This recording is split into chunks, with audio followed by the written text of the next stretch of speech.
dữ đó. Sao bỏ thì cũng chả biết mình sẽ được tàu mà trong câu sắp lệ đó.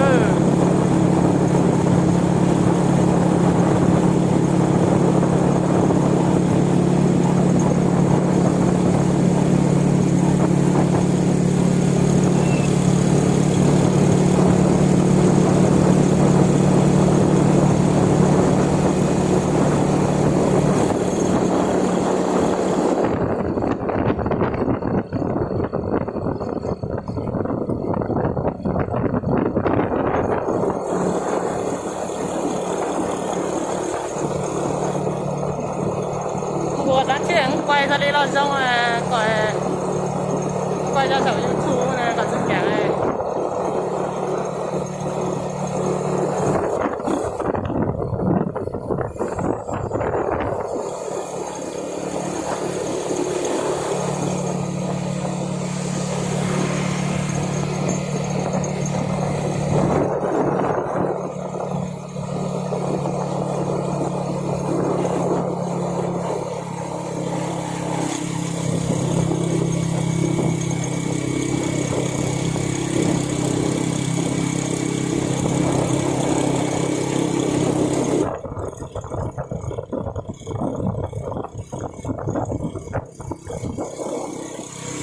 Cầu Bãi Cháy đây nhá các bạn ơi. Đẹp nhất trong Việt Nam nhá. Cái cầu này đẹp nhất trong Việt Nam nhá.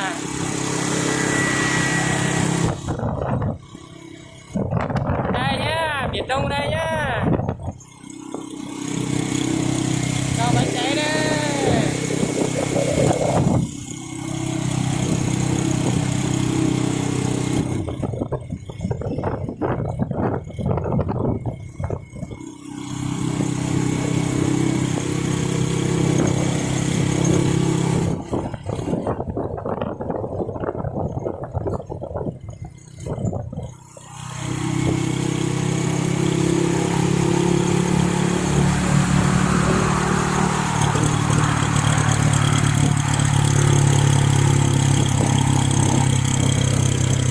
Quá tuyệt vời luôn. Ôi giời, cái tàu to thế.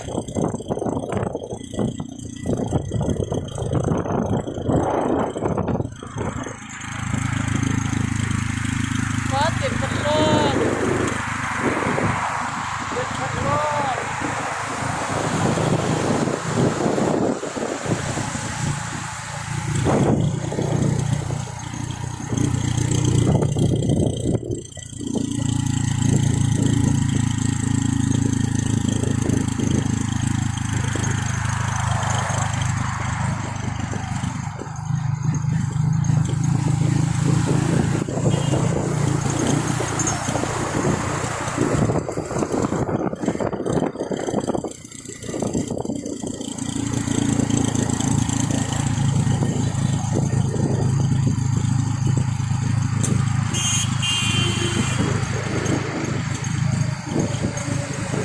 Quá là ok luôn các bạn ơi.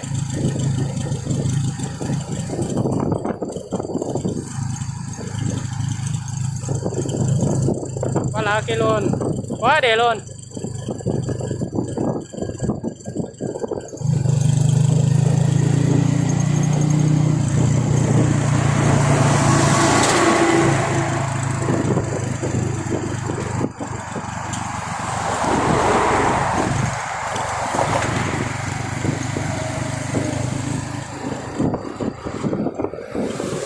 Cái này là người ta làm xăm rau nhá, là trên biển ra nhá, biển Đông của mình.